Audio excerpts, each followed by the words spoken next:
Ang tablay mo ah. Ano nangyari? Ang init-init kasi. Ito, sitong papalamig.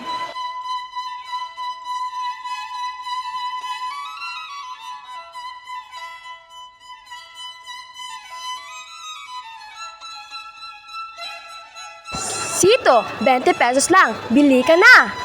Binli ko ha. Dili day ko.